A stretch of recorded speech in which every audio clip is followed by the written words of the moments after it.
Hello all, welcome back to my YouTube channel. నా పేరు Ganesh. So day 3 big బాస్కి వస్తే ఇంకా నామినేషన్ ప్రక్రియ కొనసాగుతూనే ఉందన్నమాట. సో ఈ మొత్తం ఎపిసోడ్ చూశాక మనకి ఏమనిపించిందంటే నాగమణికంట ఎమోషనల్ బ్లాక్మెయిల్ అనేది క్లియర్గా కనిపిస్తుంది.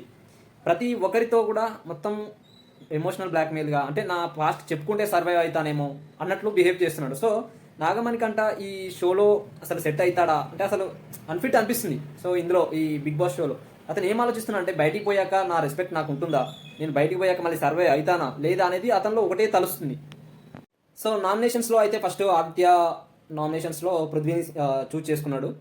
ఇంకా ఒకటే రీజన్, నువ్వు క్లీనింగ్ డిపార్ట్మెంట్లో ఉండి కూడా ఆ డిపార్ట్మెంట్లో తక్కువ వర్క్ చేసిందంటే నువ్వే.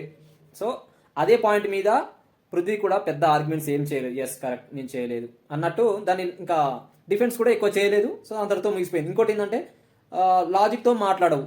లాజిక్ నువ్వు మాట్లాడే దాంట్లో లాజిక్ ఉండదు అండ్ ఉమెన్స్కి రెస్పెక్ట్ ఇవ్వవు అన్నట్టు అది చెప్పేశాడు. ఇంకా అది అందులో కూడా పృథ్వీ పెద్ద డిఫెన్స్ ఏం చేయలేదు, అందరితో అయిపోయింది అనమాట. నెక్స్ట్ ఆదిత్య సెకండ్ నామినేషన్గా శేఖర్ భాషని సెలెక్ట్ చేశాడు. వాళ్ళిద్దరు పృథ్వీ ఇద్దరిని ఫ్రెండ్స్నే ఒకేసారి సెలెక్ట్ చేశాడు. సో ఏం చెప్తున్నాడంటే అతను ఒక స్టేట్మెంట్ వాడాడు ఆదిత్య. షో ఒక విషయం, అందరం తాగాలి తప్పదు. అంటే నామినేషన్స్ అనేది ఒక విషయం, అది అందరం తాగాలి తప్పదు. అంటే ఇప్పుడు రెండు రోజులు కలిసి ఉండి కూడా నామినేట్ చేయడం అంటే అది ఇంకా తప్పదు. ఆ స్టేజ్లో సెలెక్ట్ చేయాలి, అది ఖచ్చితంగా స్వీకరించాలన్నమాట. అవతల వాళ్ళు కూడా స్వీకరించాలి, తప్పదు. ఇంకోటి ఏం చెప్పాడంటే శేఖర్ భాష గురించి మెయిన్గా, నువ్వు లేజినెస్గా ఉంటావు, నీకంటూ నువ్వు వాలంటీర్గా ముందుకు రావు అంతే. అంటే అది మనం చూస్తాం కూడా. అంటే అంటే ఆయన 2-3 సార్లు పడుకోవడం కానీ దాన్ని బట్టి అది నామినేషన్ కరెక్టే. ప్లస్ దానికి శేఖర్ భాష ఎలా డిఫెండ్ చేశాడంటే అది లేజినెస్ కాదు, నేను కొంచెం టైర్డ్ అయ్యాను, సో దానివల్ల అలా ఉన్నాను, కానీ నేనైతే వీక్గా ఉండను. అది అంటే ఒపీనియన్, అంటే స్టేట్మెంట్ రాంగ్, బట్ నేను అనేది వీక్ ఉన్నది, అది ఒప్పుకుంటా అని అన్నాడు. సో అంటే ఓకే, అది మెయిన్గా చెప్పింది ఏంటంటే నువ్వు వాలంటీర్గా ఉండవు, లేజీగా ఉంటావు అనేది ఆదిత్య స్టేట్మెంట్. సో కంక్లూజన్లో ఎవరు నామినేట్ అయ్యారంటే శేఖర్ భాష నామినేట్ అయ్యారు. ఒకటే రీజన్, లేజినెస్ అండ్ వీక్గా ఉండడం. నెక్స్ట్ నామినేషన్లో సీత ప్రేరణని సెలెక్ట్ చేసింది. ఇంకా వీళ్ళిద్దరు అయితే చాలా ఫైర్ అయిందనమాట. సో ఏంటంటే ప్రేరణ ఒక అంటే లాస్ట్ సెకండ్ డే అనుకుంటా, అప్పుడు సుపీరియర్ అండ్ ఈగో అనే వర్డ్స్ యూజ్ చేసింది. అంటే ఆ సుపీరియర్ అనే ఈగో ఆ వర్డ్స్ యూజ్ చేసింది కరెక్ట్, కానీ అది ఏ సెన్స్లో యూజ్ చేసింది అంటే ఏ సిచ్యువేషన్లో యూజ్ చేసింది. సో సుపీరియర్ అని ఎప్పుడు వాడిందంటే మనకు ఆల్రెడీ చీఫ్స్ ఉన్నారు, వాళ్ళు డిసైడ్ చేస్తారు కదా, వాళ్ళు చేస్తారు కదా అని అలా అనడం అనేది సుపీరియర్స్ ఉన్నారు అన్నట్టు ప్రేరణ చెప్పింది. బట్ ఈమె ఏం చెప్పిందంటే సీత, సుపీరియర్ ఇక్కడ ఎవరు సుపీరియర్ ఎవరికి కాదు, బిగ్ బాస్ మాత్రమే superior, no one is here superior for us అని అలా అంటుందన్నమాట. అంటే చీఫ్స్ అనేది బిగ్ బాస్ తర్వాత చీఫ్సే కదా హౌస్ మేట్స్ని ఎలా అనేది, సో వాళ్ళు డిసైడ్ చేస్తారు కదా ఎలా ఏం జరుగుతుంది అనేది. సో ఆమె ప్రేరణ ఆ సిచ్యువేషన్లో చెప్పింది, కానీ ఈమె నామినేషన్ చేసింది కాబట్టి నువ్వు సుపీరియర్ అనే వర్డ్స్ యూజ్ చేసావు అని అంది. ఇంకోటి ఈగో అనే వర్డ్స్ ఎందుకు యూజ్ చేసిందంటే ఎవరు ఈగోకి వెళ్ళకండి, ఏదనేది సుపీరియర్ అంటే డిసైడ్ చేస్తారని ఆ సెన్స్లో మాత్రమే వాడింది. దానికి సీత నామినేట్ చేసి నువ్వు ఈ 2 యూజ్ చేసావు, అందుకనే నేను నామినేట్ చేస్తున్నాను, నువ్వు దీంట్లో ఉండడానికి అన్ఫిట్ అని ఆమె ఒపీనియన్లో చెప్పిందనమాట. నెక్స్ట్ విష్ణుప్రియ శేఖర్ని నామినేట్ చేసింది. సో ఒకటే రీజన్, సేమ్, నువ్వు మళ్ళీ టైర్డ్గా ఉన్నావు, స్లోగా ఉన్నావు, లేజీగా ఉన్నావు, ఇర్రెస్పాన్సిబుల్గా ఉన్నావు అనేది అందరు చెప్పే రీజన్సే. సో దానికి కూడా శేఖర్ భాష ఏం ఆర్గ్యుమెంట్ చేయలేదు, అది అయిపోయింది అంతే. ఇంకా అది మాత్రం ఎందుకంటే అది ఒప్పుకున్నాడు కరెక్టే అని. నెక్స్ట్ విష్ణుప్రియ సోనియాని నామినేట్ చేసింది. దానికి కారణం ఏంటంటే బేబక్క కిచెన్ విషయంలో కుక్కర్ విషయంలో ఆర్గ్యుమెంట్స్ అయింది. ఎందుకంటే కుక్కర్ సరిగ్గా, అంటే అక్కడ టెక్నికల్ ఇష్యూ ఉంది, నువ్వు దానికి ఎందుకంత పెద్దగా చేసావు, ఇర్రెస్పాన్సిబుల్గా ఉన్నారు అందరూ అని ఎందుకు యూజ్ చేసావు అని అప్పుడు సోనియా అందని. సో దాని విషయంలో నేను నామినేట్ చేస్తున్నాను. సో దానికి సోనియా ఏమందంటే అక్కడ ఆబ్వియస్లీగా రెస్పాన్సిబిలిటీ తీసుకుంది బేబక్క కిచెన్ గురించి. సో కిచెన్ గురించి రెస్పాన్సిబిలిటీ తీసుకున్నప్పుడు కంప్లీట్గా దాన్ని ప్రాపర్గా కంప్లీట్ చేయాలి. సో అక్కడ వేరే ఆప్షన్ ఉంది, కుక్కర్ అది కాకుంటే అది కొత్త కుక్కర్ అయినప్పటికీ ఎవరికి తెలియపోయినా కానీ ఇంకో కుక్కర్ ఉంది, అయినా దాన్ని యూజ్ చేసుకోవచ్చు కదా. సో ఇది పనిచేస్తలేదు అంటే వేరే వాళ్ళ ఆకలి అంటే ఇంతే రెస్పాన్సిబుల్ ఉందా అని అందనమాట. సో అక్కడ ఏం యూజ్ చేసిందంటే రెస్పాన్సిబిలిటీ తీసుకొని పవర్ని ఎగ్జిక్యూట్ చేయలేకపోతే రెస్పాన్సిబిలిటీ తీసుకోకపోవడమే బెటర్. సో అక్కడ వచ్చిందే 1 డే, అక్కడ ఏంటో అంటే నెక్స్ట్ తీసుకోవచ్చో లేదో, నెక్స్ట్ కుక్కర్ ఎందుకు తీసుకోవాలి తెలియకపోతే అడిగి తెలుసుకోవచ్చు, ఇది టెక్నికల్ ఇష్యూ హ్యూమన్ ఎర్రరా అని బేబక్క వెయిట్ చేసింది. అంత మాత్రాన నువ్వు వేరే ఆప్షన్కి వెళ్ళాం కదా వెంటనే అంటే అంత కొంపలు మునిగిపోయి అంత అవసరం లేదు నెక్స్ట్ కుక్కర్కి వెళ్ళాల్సినంత. సో ఇక్కడ సోనియాది కొంచెం బాగా ఓవర్గా కనిపించింది నాకు. సో నెక్స్ట్ ఏమంటుందంటే ప్రేరణని సేవ్ చేస్తున్నారు అన్నమాట అంటుంది. సో ఇక్కడ యష్మి ఇన్వాల్వ్ అయింది. ప్రేరణని మేము ఎందుకు సేవ్ చేస్తాము, ఇద్దరు ఎవరు నిఖిల్ అండ్ యష్మి సేవ్ చేస్తున్నారంట. సేవ్ ఎందుకు చేస్తున్నారు? ఒకవేళ సేవ్ మీ ఇద్దరమే చేసి ఉంటే అక్కడ నామినేషన్స్ ఎక్కువ రావాలి కదా. నామినేషన్స్ వచ్చింది బేబక్కకి, ఓన్లీ ప్రేరణకు వచ్చింది రెండు మాత్రమే నామినేషన్స్ వచ్చాయి. సో అందరూ సేవ్ చేయాలనుకుంటున్నారా? లేదు కదా. ఆమె ఫేవరిజం ఎందుకు చూపిస్తారు? సో ఇక్కడ కంప్లీట్గా సోనియా స్టేట్మెంట్ రాంగ్. ఎందుకంటే ఆమె సేవ్ చేస్తున్నారు ఏదో మైండ్లో పెట్టుకుంటుంది, వీళ్ళు సేవ్ చేస్తున్నారు, నువ్వు అంటే ఆమె అంటే నీకు ఇష్టం. ఆమె అల్లంది ఆమె అంటే నాకు అసలు ఇష్టమే ఉండదు. ఎవరు? ప్రేరణ అంటే యష్మికి అసలు ఇష్టమే ఉండదు. నేను గేమ్ ప్లేకి వస్తే గేమ్ ప్లేనే అంతే. నేను ఆమెకు చెప్పాను కూడా, నువ్వు మార్చుకోవాలి, లేదంటే ఇంకా నీ ఇష్టం, నామినేషన్స్ వస్తూనే ఉంటాయని. సో ఇక్కడ సోనియా స్టేట్మెంట్ రాంగ్. ఇంకోటి ఈ మధ్యలో మణికంఠ ఏం చేస్తారంటే యష్మి మాట్లాడేటప్పుడు క్లాప్స్ ఇస్తాడు రూడ్గా. అంటే అక్కడ అతనికి అవసరం లేదు, అంటే గేమ్ ప్లే నీ నుంచి నేర్చుకోవచ్చు అన్నంత, అంటే ఐరనీగా వెటకారంగా మాట్లాడుతూ ఉన్నాడు అనమాట. సో కంక్లూజన్లో శేఖర్ భాషనే నామినేట్ అయిపోయాడు చీఫ్స్తో. సో రీజన్ ఒకటే, మళ్ళీ లేజీగా ఉండడం అనేది. నెక్స్ట్ వచ్చేసరికి అభయ్ మణికంఠని నామినేట్ చేశాడు. ఒకటే అభయ్ చెప్పింది ఏంటంటే, నేను స్టార్టింగ్లో వచ్చినప్పటి నుంచి నేను చూస్తూనే ఉన్నాను, నువ్వు ఎమోషనల్గా వీక్ ఉన్నావు, అందరితో కలవు, వేరే దగ్గర ఉంటావు, అండ్ హై టెంపర్. ప్రతి దానికి ఒకసారి అంటే కోపం వస్తుంది, మళ్ళీ కోపం తెచ్చుకోవడం ఏంటి? నేను వచ్చి మాట్లాడినప్పుడు కూడా 2 సార్లు చూశాను, నీకు ఈజీగా కోపం వస్తూ ఉంటుంది అని అభయ్ అన్నాడు.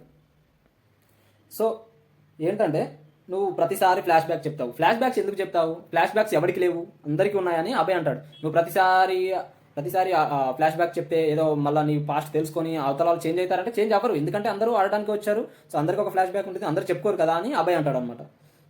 నెక్స్ట్ అభయ్ బేబక్ అని నామినేట్ చేశాడు. సేమ్ లైట్ తీసుకుంటుంది అండ్ టైం వచ్చినప్పుడు చూద్దాంలే అని ఒక స్టేట్మెంట్ వాడతాడు. నిజంగా కరెక్టే కదా. టైం వచ్చినప్పుడు ఎప్పుడు వస్తాయి టైము? నువ్వు ఈ వీక్ ఎలిమినేట్ అవ్వచ్చు. సో టైం వచ్చినప్పుడు అనేది నువ్వు అలా పెట్టుకోవద్దు. నువ్వు ఎప్పుడైనా థింగ్స్ని ఆన్ ది స్పాట్ డీల్ చేయి, లేదంటే నా డిఫెండ్ చేయి, కానీ టైం వచ్చినప్పుడు చూద్దామని లైట్ తీసుకుంటుంది అని చెప్పాడు. దానికి బేబక్క కూడా ఒప్పుకుంటుంది. అందులో కంక్లూజన్లో ఎవరయ్యారంటే మణికంఠని నామినేట్ చేశారు చీఫ్స్. నెక్స్ట్ ప్రేరణ మణికంఠని నామినేట్ చేస్తుంది. సో మణికంఠకు చెప్పే ప్రతి ఒక్కరు ఒకటే రీజన్ చెప్తున్నారు, నువ్వు ఎమోషనల్ బ్లాక్మెయిల్ చేస్తావు. అది కరెక్టే.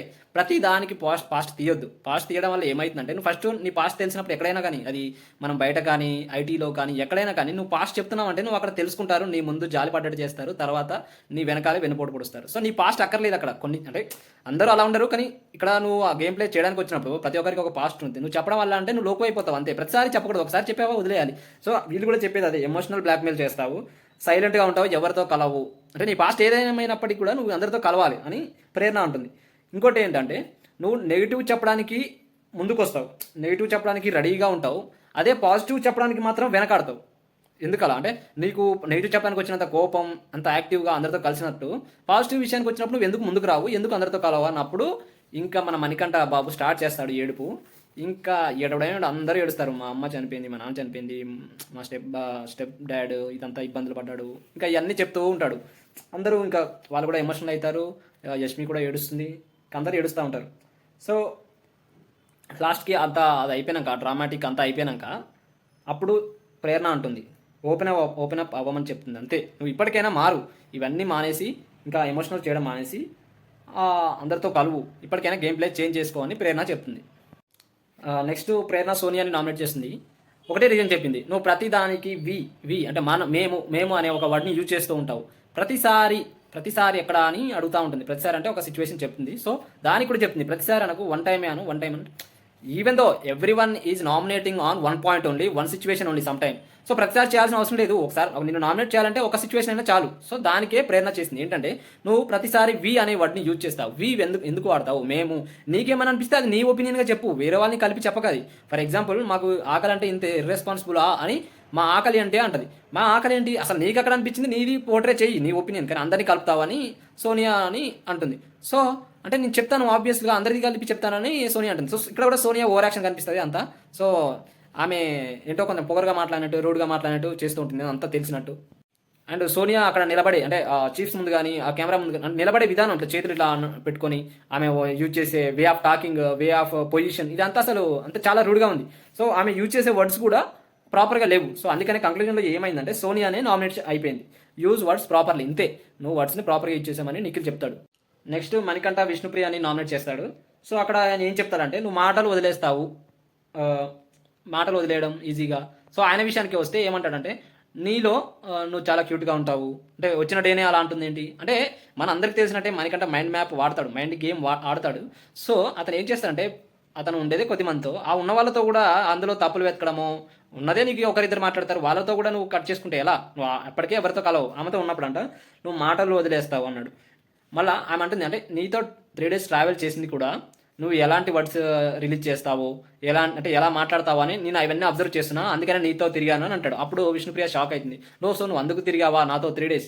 నేను ఇంకా అంటే ఏమో మరి ఎవరు మాట్లాడలేరు కదా, అలా వదిలేస్తే ఎలా అని నేను అలా మాట్లాడాను, కానీ నువ్వు ఇలా ఉంటావని నేనైతే ఎక్స్పెక్ట్ చేయలేదు అని అంటుంది. సో ఈయన ఏమంటాడంటే నీలో ఈమె అంటే నాలో ఫెమినైన్ క్వాలిటీస్ కనిపిస్తున్నాయి, నువ్వు చాలా క్యూట్గా ఉన్నావు అంటే ఏంటి ఈమె ఇలా ఉంటుంది ఫస్ట్ డేనే అని అలా నాకు అనిపించింది, అందుకనే నేను నామినేట్ చేస్తున్నాను. వర్డ్స్ రిలీజ్ చేస్తావు, మాటలు వదిలేస్తావు అని అంటాడు అనమాట.